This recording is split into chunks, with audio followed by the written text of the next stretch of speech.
ঘটনা, হ্যাঁ কি আশ্চর্য ঘটনা। আমার বরের পকেট থেকে টাকা হারিয়ে গেছে। তাহলে তোমার টাকা হারিয়ে গেছে, তুমি টাকা খোঁজো, আমাকে খুঁজে বেড়াচ্ছে। আমাকে খোঁজার কি আছে ভাই? আমাকে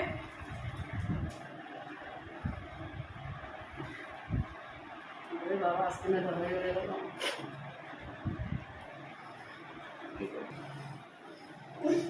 বাবা আসছে, ভালো হয়ে গেল রে। কি গো, টাকা না খুঁজে তোমার খুঁজি কেন আমি? ব্যাপার কি?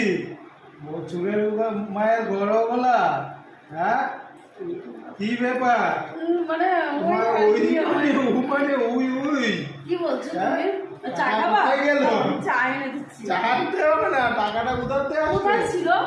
ওখান থেকে তো পেলে। হ্যাঁ ওখান থেকে পেলাম তো, তার জন্যই তো বলছি। হ্যাঁ ওখানে ছিল, দেখেছো? আমি বললাম না আমাকে না খুঁজে টাকা খুঁজো, তার জন্য বললাম তোমাকে আমি খুঁজছি আগে। কেন আমাকে খুঁজো?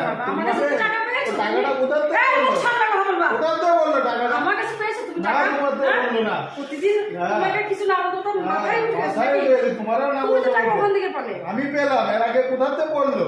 তার জন্য তো আমি টাকা খুঁজি না, আগে তোমারে খুঁজি। কোথা থেকে পড়েছে? আমার কাছে পড়েছে। আমি টাকা খুঁজি না, আগে তোমারে খুঁজলাম। আমাকে কেন খুঁজলে? তাহলে টাকাটা তোমার থেকেই তো পড়লো। আমার কাছে তো টাকা না না পড়ে না, আমি টাকাই দিলাম।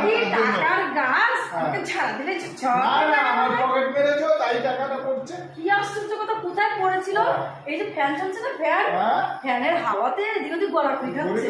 পকেট থেকে বেরিয়ে গড়াগড়ি খাচ্ছে। তোমার কোথাও পড়েছিল, হাওয়া দিচ্ছে ফ্যানের, সেটাতে টাকা উড়ে উড়ে যাচ্ছে, তাতেও আমার দোষ? বুঝতে পারলাম আমি। বলে না মানুষ, কি আর বলবো। আমি ভালো পরামর্শ দিলাম, আমার পেছনে ঘুরঘুর না করে তুমি টাকাটা খোঁজো, ঠিক পেয়ে যাও।